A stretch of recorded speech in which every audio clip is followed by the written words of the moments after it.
Hi guys, I welcome you to the third part of this chapter. Today we are going to be studying about soils, how soil is formed, what are the different kinds of soils and किस तरीके से soil को हमें preserve करना चाहिए. Now आप पूछोगे कि सर resources वाले chapter में soil को पढ़ना ही क्यों ज़रूरी है. आज अगर हम हमारी पूरे country के बारे में बात करते हैं, so country में जो majority of पॉपुलेशन है वो एग्रीकल्चर पे डिपेंड करता है.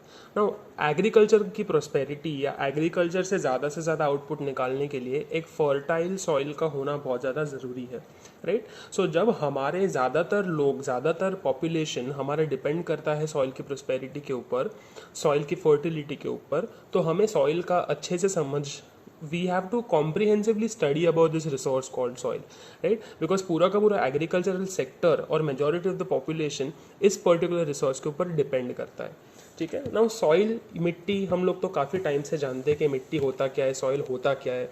सो वी नो कि जो भी हमें सरफेस के ऊपर दिखता है, एक लैंड है जो लिथोस्फीयर है, हमारा जो अर्थ का क्रस्ट है उस पर लिथोस्फीयर के ऊपर एक फाइन लेयर होती है जो सपोर्ट करती है वेजिटेशन को, उसी को हम लोग सॉइल बोलते हैं. तो इसमें समझना क्या है, सॉइल जो चीज़ है ना गाइस, इसको बनने में काफ़ी टाइम लगता है. इसका एक पूरा डिटेल्ड प्रोसेस होता है और इस प्रोसेस को अगर टेक्निकल भाषा में कहा जाए ना तो उसको बोलते हैं पेडोजेनेसिस. अब पेडोजेनेसिस के बारे में अगर आप सर्च करोगे तो आपको बहुत सी अच्छी अच्छी चीज़ें समझने मिलेगी. This is not a part of the syllabus but this is just extra ज्ञान कि सॉइल फॉर्मेशन का जो प्रोसेस होता है उसको पेडोजेनेसिस बोला जाता है. Okay, now let's look at what do we mean by soil. अब सॉइल है एक थिन लेयर जो मल्टीपल एलिमेंट्स का मिक्सचर होता है. अब ये मल्टीपल एलिमेंट्स का मिक्सचर का मीनिंग क्या? आज अगर हम सॉइल के प्रोसेस के बारे में बात करें, सो वी ऑल नो कि सॉइल जो होती है वो बनती है फ्रॉम रॉक्स. तो जो हमारे माउंटेन रेंजेस होते हैं, माउंटेन रेंजेस जो बहुत टॉल मस्त माउंटेन्स जो हमारे होते हैं, हिमालयाज हो गए, ईस्टर्न घाट्स, वेस्टर्न घाट्स, ये सारे जगह हो गए, ये सारे जो रॉक्स हैं ये एक्सपीरियंस करते हैं constant heat, constant air and constant flow of water. अब ये जो सारे बायोटिक एलिमेंट्स है ना, हमारे जितने भी हमारे पास सनलाइट है, एयर फ्लो है, ये सारा प्रेशर डिफरेंसेस क्रिएट करता है. ये सारा जो प्रेशर डिफरेंसेस क्रिएट होते हैं उसके वजह से जो हमारे माउंटेन्स होते हैं उनमें होता है वेदरिंग. इस प्रोसेस को बोलते हैं वेदरिंग ऑफ रॉक. तो जब हीट है, वाटर है, एयर है, ये सारे biotic elements pressure differences create करते हैं, तो कुछ ना कुछ चेंज आता है इन द इनिशियल स्ट्रक्चर. आपको अगर बहुत डिफिकल्ट लग रहा हो समझने के लिए तो आप एक चीज़ समझिए. अगर आपके पास एक पानी की बोतल है, आप पानी की बोतल को आप अपने घर में अपने टेबल के ऊपर रख लीजिए और उसको देखिए तो वो उसके लिए एक डिज़ायरेबल कंडीशन हो जाती है, तो वो वैसे की वैसी रहती है. बट अगर आप उस चीज़ को धूप में रख दोगे तो कहीं ना कहीं वो सिकुड़ने लगेगी और उसका ओरिजिनल फॉर्म चेंज कर लेगी. ये चेंज हुआ क्यों? क्या आपने जाके उसको उस बॉटल में कोई चेंज या भेदभाव किया था? नहीं. बट बायोटिक फैक्टर्स, जो हीट है सनलाइट के वजह से, जो एयर फ्लो हो रही है, वो सारे फैक्टर्स ने मिल के उस एलिमेंट का core nature, core feature change कर दिया. यही चीज़ माउंटेन्स के साथ भी होती है. तो माउंटेन्स जो होती हैं वो constantly air, sunlight as well as rain, इन सारे फैक्टर्स, बायोटिक फैक्टर्स के वजह से उनमें वेदरिंग होती है, वो ब्रेक डाउन होते हैं इनटू स्मॉलर फॉर्म्स. तो वो जो माउंटेन्स है उससे रॉक्स बनते हैं, रॉक्स फर्दर ब्रेक डाउन होते हैं and they finally create soil, right. तो सारे बायोटिक फैक्टर्स जो है वो सॉइल बनाते हैं. उसके अलावा आपने बहुत ज़्यादा बायोडिग्रेडेबल आइटम्स के बारे में सुना होगा.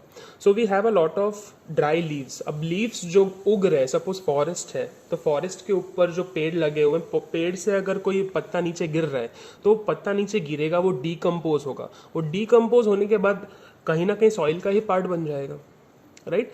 तो ये जो पार्ट होता है, जो ऑर्गेनिक मैटर होता है, या फिर अगर मैं सीधी भाषा में बोलूँ तो कितने ज़्यादा हमारे और ज़्यादा इंसेक्ट्स होते हैं, माइक्रो ऑर्गेनिजम्स होते हैं जो वहाँ पे जाके पॉटी करते हैं.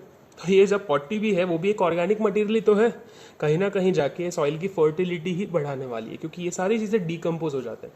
अब ये जितना भी ऑर्गेनिक मैटर है जो डीकम्पोज हो जाता है, जो सॉइल की फर्टिलिटी को एनहांस कर देता है, उन सारे फैक्टर्स को हम लोग क्या बोलते हैं? We call it humus, right. तो जो पेरेंट रॉक हो गया, वो सारी जो चीज़ें हो गई, ये सारे फैक्टर्स, सारे एलिमेंट्स मिलके, parent rock, humidity, air, humus content, ये सारी चीज़ें मिलके आपका ये thin layer of soil compose करता है, बनाता है, जो फाइनली जाके वेजिटेशन को सपोर्ट करता है, राइट. और इस प्रोसेस को बनने में बहुत ज़्यादा टाइम लगने वाला होता है, right. It takes a lot of time. तो इस वजह से अगर आप टेक्स्ट बुक का ये पैराग्राफ देखेंगे, generally the part of the surface of earth where in the vegetation grows is known as soil. तो यहाँ पे आपको ध्यान का रखना है कि सॉइल जो है वेजिटेशन को सपोर्ट करता है। सेकेंड लाइन में देखेंगे the soil is a thin layer compose of various elements.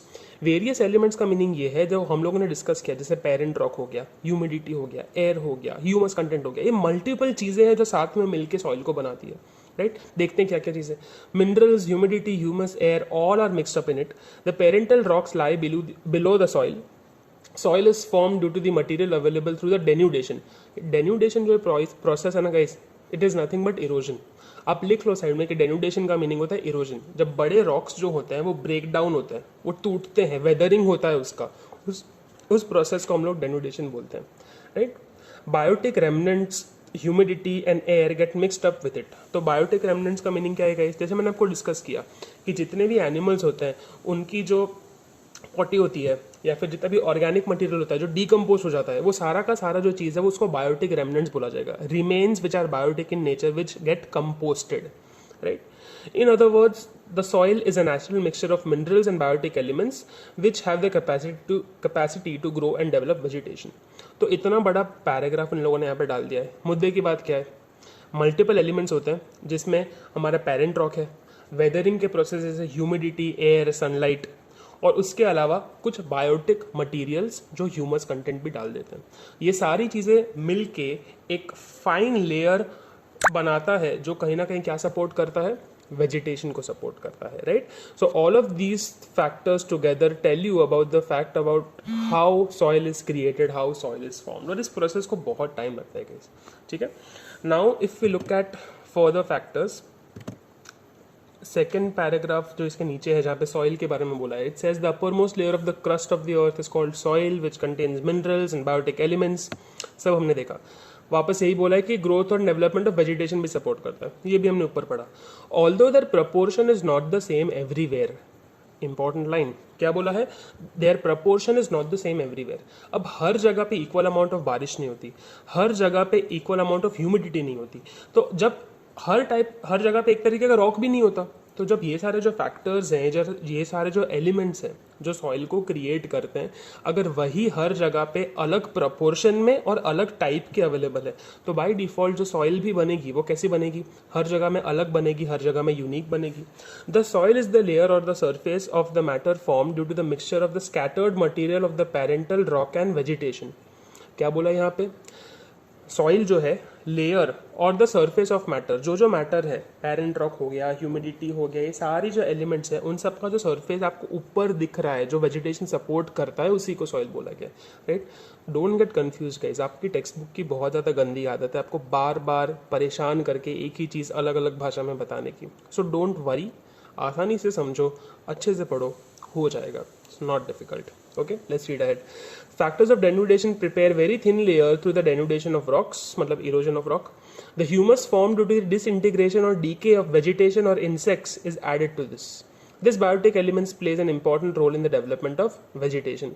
तो कहीं ना कहीं आपका जो ऊपर का पैराग्राफ था इसी चीज़ को एक्सपैंड करके वापस यहाँ बोला गया है।